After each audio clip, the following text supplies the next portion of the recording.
Guys, welcome the new blog. তো guys, তোমরা সবাই কেমন আছো? আশা করি ভালো আছো। আমিও বেশ ভালো আছি। তো দেখো গাইস, বেরিয়ে পড়েছি আজকে একটা সুন্দর একটা মনোরম দৃশ্য তোমাদের সাথে শেয়ার করার জন্য। তো চলো গাইস, দেখা যাক কোথায় এসছি। তো আমি এসছি একটা সুন্দর মন্দির, ব্যাঙ্গালোরে। এটা ব্যাঙ্গালোরের সুন্দর মন্দিরটার নাম হলো কৃষ্ণ মন্দির। তো কৃষ্ণ মানেই রাধা কৃষ্ণর বিশাল একটা প্রেম কাহিনী, সবাই জানে। হ্যাঁ, এমন কেউ নেই যে জানি না। তো এখানের কৃষ্ণ মন্দির সব থেকে বিখ্যাত। তো চলো গাইস, দেখতে থাকি যে কৃষ্ণ মন্দিরটা মানে কতটা সুন্দর। তো আমি তো এই ফার্স্ট টাইম এলাম, কারণ আগেও মানে ব্যাঙ্গালোর সেকেন্ড টাইম। তো কৃষ্ণ মন্দির তখন আসিনি, তখন শরীর এতটা জানতাম না। তো এটা তো যেহেতু মণিপালের পাশেই ছিলাম, তাই ওখানে সবাই বলল যে এখানে বেড়ানোর জন্য কৃষ্ণ মন্দিরটা সব থেকে বিখ্যাত। তো আমি ভাবলাম যে দুদিন হাতে টাইম পেলাম, তো একদিন যাওয়াই যাক। হ্যাঁ, তো এইদিকে আমরা ভুল রাস্তায় যাচ্ছিলাম। তো একটা দাদাভাইকে জিজ্ঞাসা করলাম যে কোন দিকে যাব রাস্তাটা। তো আবার ঘুরে নিলাম, বললো এই দিকে নয়, এটা বাহির পথ, তো এই দিকে চলো। আসলে ওখানে সবই তো কানাডায় লেখা, তো কোনো লেখাই আমরা বুঝতে পারছিলাম না। হ্যাঁ, তো ইংলিশের লেখা থাকলে তবু এগুলো একটু বুঝে নিতে পারছিলাম, হিন্দিতেও তাই। কিন্তু কানাডা ভাষা তো আমরা মোটেই জানি না। তো ওখানে ম্যাক্সিমাম মানুষরাই কানাডা ভাষাই বলে আর ইংলিশ বলে। তো ওখানকারের ভাষা হলো কানাডা, ঠিক আছে। তো দেখো গাইস, এখানে কত লোক, তো ভোগ বিতরণ হচ্ছে এখানে, প্রত্যেক দিন হয় খিচুড়ি ভোগ। তাই আমি আমার হাজব্যান্ডকে বললাম যে চলো আগে খিচুড়িটা একটু খাই, তারপরে না হয় কৃষ্ণ ঠাকুরের দর্শন করা যাবে। তো ও বললো আগে খেয়েই নাও। দিয়ে আমি বললাম যে না, এসে খাবো। বলে তখন আর এই দিক দিয়ে আসবো না, এই দিক অন্যদিকে বের করবে। তো আমি সেইভাবে একটু খিচুড়ি নিয়ে নিলাম। তো এখানে খিচুড়িটা এত টেস্টি, তার মধ্যে দেখো সোনু হাত দিতে গেল বলে সোনুকে হাত দিতে বারণ করলো। তো খিচুড়িটা দেখো, একটা কোটোরার মধ্যে খিচুড়িটা নিলাম, কিন্তু খিচুড়িটা খেয়ে বড্ড তৃপ্তি পেলাম। আর এই দিকে দেখো মন্দিরটা এত সুন্দর, কিন্তু এইখানে দাঁড়িয়ে দাঁড়িয়ে আমরা সবাই মিলে খিচুড়িটা খেয়ে নিলাম। তো আমি খেয়ে দেখছি খিচুড়িটা এত টেস্টি কি বলবো। তাই ভাবছি আর একটা নিলে ভালো হতো, কিন্তু মুখটা চেনা হয়ে গেছে, একবার নিয়ে দ্বিতীয়বার যেতেও কেমন লাগে।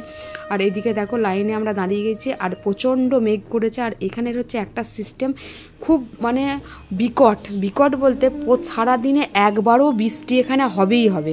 কারণ বৃষ্টি না হলে মানে ওদের দিন শুরু হয় না, রাত শেষ হয় না, মানে সারাদিনে বৃষ্টি হবেই। তারপর মেঘের যা অবস্থা দেখে মনে হচ্ছে মুষলধারে বৃষ্টি হবে। হ্যাঁ, তো দেখা যাক কীরকম বৃষ্টি হয়। তো আমরা তো ভেতরে ঢুকে গেছি, বৃষ্টি হলেও কোনো অসুবিধা নেই, ভিজবো না তো এটুকু গ্যারেন্টি।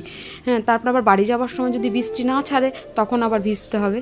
তো দেখো গাইস, এই যে সোনালি গোল্ডেন কালারের যে সোনালি কালারের মুকুটটা দেখছো, এটা হচ্ছে সম্পূর্ণ সোনার। হ্যাঁ, তো এটা যতগুলো গোল্ডেন তোমরা এখানে দেখতে পাবে সবটাই হচ্ছে সোনার। মানে এটা হচ্ছে কৃষ্ণর মুকুট ছিল। আমরাও লাইনে মোটামুটি দাঁড়িয়ে গেছি। তো দেখো গাইস, পুরো জিনিসটা মানে পুরোটাই লাইনটা অনেকটা ঘুরিয়ে মন্দিরের সামনে নিয়ে যেয়ে পৌঁছায়। মানে কৃষ্ণ ঠাকুরের সামনে অনেকটা ঘুরতে হয়, অনেকগুলো ঠাকুর দর্শন করে তবে কৃষ্ণ ঠাকুরের কাছে যেয়ে পৌঁছাতে হয়। তবে গাইস, সব ঠাকুরকে আমি চিনি না। তো তোমরা যদি চেনো অবশ্যই কমেন্টে আমাকে জানিও। আর এই মন্দিরটা তোমাদের কেমন লাগলো অবশ্যই আমাকে কমেন্টে জানিও। তো প্রথম আমি বিশ্বাস করতে পারিনি যে এটা সোনার। তো তোমাদের দাদাভাই বললো হ্যাঁ এটা সোনারই। তো আমি একটু তোমাদেরকে জুম করে দেখানোর চেষ্টা করলাম, যেহেতু ওখানে তো কাছাকাছি যেতে পারা যায় না, অনেক সিকিউরিটি আছে, অনেক রকম ফেসিলিটি আছে, তাই ওখানে যে আর পৌঁছাতে পারলাম না, তাই একটু জুম করে তোমাদেরকে দেখালাম। তো কেমন লাগলো অবশ্যই তোমরা আমাকে কমেন্টে জানিও। আর এই হচ্ছে তোমার মেন গেট, যেখানে একদম কৃষ্ণ ঠাকুরের সামনে দর্শন হবে। তো দেখো কত লোক মানে লোকে ভেঙে পড়েছে, কয়েক হাজার বললেও ভুল হবে, কয়েক লাখ কয়েক কোটি লোক এখানে কৃষ্ণ মন্দিরে দর্শন করতে এসেছে কৃষ্ণ ঠাকুরের। আর কৃষ্ণ ঠাকুরের ছবি মানে অনেক দূর থেকে নেওয়াই যাচ্ছে না। আর এখানে দেখো সবাই গানের তাল, মানে একটা কৃষ্ণ ঠাকুরের একটা এখানে হরে কৃষ্ণ হয়, সবাই তালে তালে কেমন ডান্স করছে, দেখে খুবই ভালো লাগছে। চলো গাইস, ওদের ডান্সটা একটু দেখে নিই।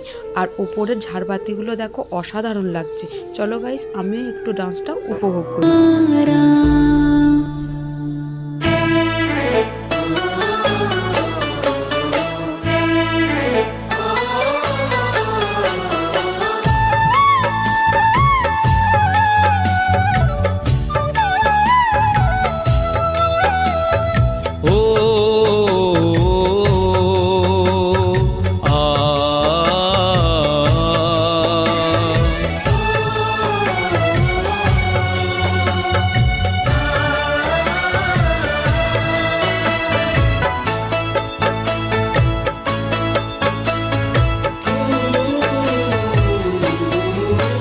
तुमसे मिल कर के सांवरे, तुमसे मिल कर के सांवरे, फूलों सा जीवन निखर गया, फूलों सा जीवन निखर गया। तुमसे मिल कर के सांवरे, तुमसे मिल कर के सांवरे, फूलों सा जीवन निखर गया, फूलों सा जीवन निखर गया। जब तेरे नाम की हवा चली, जब तेरे नाम की हवा चली, जब तेरे नाम की हवा चली, हर गम का बादल बिखर गया।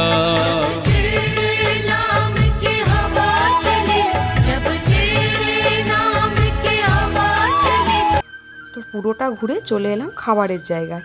তো দেখো গাইস, শুধু খাবার না, এখানে সমস্ত কিছু এখানে পাওয়া যায় শ্রীকৃষ্ণের। তো তাই আমরা একটুখানি খাবার নিয়ে দেখবো খাবারগুলোর প্রথমে কত দাম আছে। তো খাবারগুলো মনে হয় সেরকম কিছু দাম নেই, দাম দেখো এখানে দেওয়াই আছে, তাই আমরা একটু খাবার খেয়ে নিলাম। ये कलर नहीं है ब्लू वाला, सोने दाई ब्लू कलर कोথায়?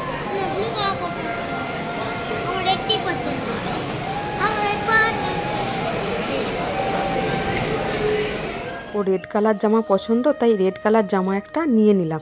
এখানে অনেক সুন্দর সুন্দর জামা আছে। রেড কালার জামা নিয়ে এবার বাইরে বেরোবো। ও বাবা, বাইরে বেরিয়ে দেখি একই অবস্থা, চারিদিকে বন্যা আর বন্যা। তখন তোমাদেরকে দেখালাম না গাইস যে প্রচণ্ড মেঘ করেছে, এত বৃষ্টি হয়েছে, মানে ভেতরে ছিলাম তো বুঝতে পারিনি যে কত বৃষ্টি হয়েছে। আর এখানে ব্যাঙ্গালোরে সব সময় মানে বৃষ্টি হয়, মানে 1 ঘন্টা 2 ঘন্টা অন্তর অন্তর বৃষ্টি হয়। এখানটা তো গ্রিন সিটি, তাই এখানে বৃষ্টি অনিবার্য লেগেই থাকে। তো যাই হোক, এখানে ওয়েদারও কিন্তু খুব সুন্দর, ঠান্ডা ঠান্ডা ভাব, গরম ভাবটা একদমই নেই, শরীরে ঘাম হয় না বললেই চলে। তো দেখো এত সুন্দর একটা মানে মনোরম দৃশ্য, মানে কি বলবো। তা আমরা মোটামুটি চলেই এসেছি হোটেলের কাছে, এবার রুমের দিকে রওনা দেব। তো চলো গাইস, আজকের মতো ভিডিওটা তো এখানেই এন্ড করব। এরপর আবার নেক্সট ভিডিওয়ে তোমাদের সাথে দেখা হবে। নেক্সট ভিডিও বলতে যখন বাড়ি যাব তখন আবার দেখাবো।